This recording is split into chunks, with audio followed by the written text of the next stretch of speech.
ډیر کسان بې توبې دنیا نه لاړل. ډیر کسانو ته بیا مهلت او فرصت نشو میلاو څه ګناهان یې گردن باندې یولل دنیا نه لاړل. او دا یاد وساته، گناه یوه نقدي معامله ده، نقده معامله ده څه ته کوي. توبه یوه نسیه معامله ده. گناه د گردن باندې راغلله، توبه نسیه ده، وشي یا نه وشي څه پته نه کېږي. او ډېرې داسې ګناهونه دي انسان یې وخت څه وکړي، اراده دې کړې وي چې دا به وخت څه زه به توبه کوم، خو د انسانه د بیا وروسته په وی راشي. لذا قیامت ورځ وي به داسې ځنه کسانو ته به ګناه لیست نامه اعمال څه وښیلی شي، هغه به حیران شي چې پروردګاره دا خو ما نه په وی راوي، یا ما ذهن کې نشته دي، نه دا ګناهونه تا کړي وي، تا نه په ویر دي، خدای نه په ویریږي.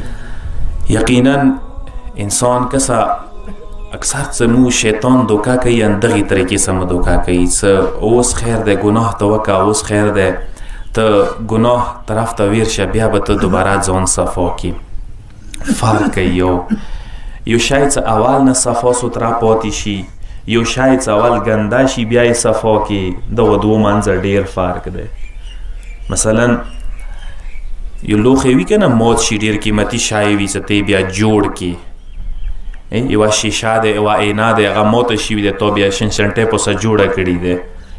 کجا هغه اینا و شیشه څه هغه مکمل صفا سوتره ده، کرې کور کې نشته دي، کجا هغه څه هغه تا جوړه کړې ده. برابره نه ده، برابره نشي کېدی. یوه جوړه څه انسان یې وکړي ځان ته نوي نزکه جوړه وي څه هغه چوي، یوه جوړه څه هغه انسان څو کال استعمال کړي، خراب شي ګنده شي، دوباره یې ځان ته صفا کړي بیا یې چوي، هغه بېل څه حیثیت دی.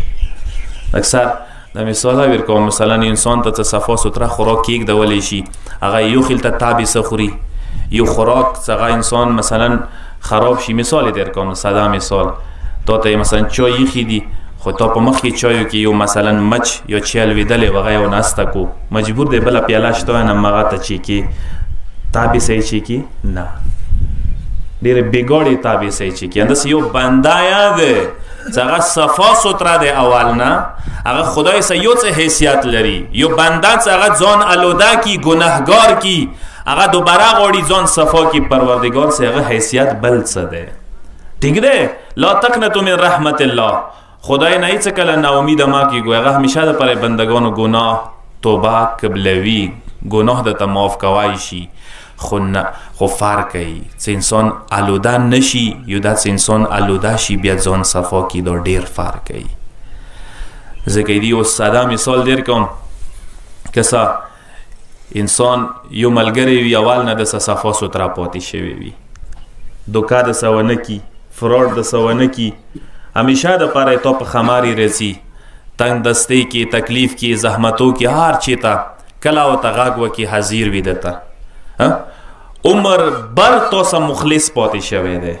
یو دوست دې په مقابله کې هغه وي چې تاسو ملګری دی، دوست دی، کینې پڅې اوسه، خو وخت سره دسه دوکه کړې وي، وخت سره ځورولی وي، وخت سره مثلا دسه جګړې کړې وي، بیا دسه خولیا شوی وي، مروتو شي بیا دسه خولیا شوی وي. هغه دوست همیشه دپاره صفا سوتره دسه پاتې شوي، هغه یو څه دی.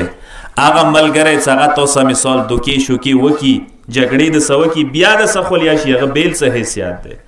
اخته ته یو څه نظیر کوي، دخته ته بل څه نظیر کوي. پس یاد وساته جوانانو، خاص کر جوانانو دپاره چې انسان څو پورې الوده نه دی شوی، ګناه څه ځان الوده مه کوه، دغه نیت څه ګناه مه کوه. امام دی چې اذنب فاستغفرو، گناه کوم بیا به توبه وکم، نه چې یو پرې الوده شولې، یو پرې ګناه کې الوده شوي بیا توبه وکړي، دا یې تا هغه حیثیت، هغه صفا سوتره زړه، هغه صفا سوتره دماغ، هغه صفا سوتره قلب نه پاتې کېږي چې کوم اول و د انسان.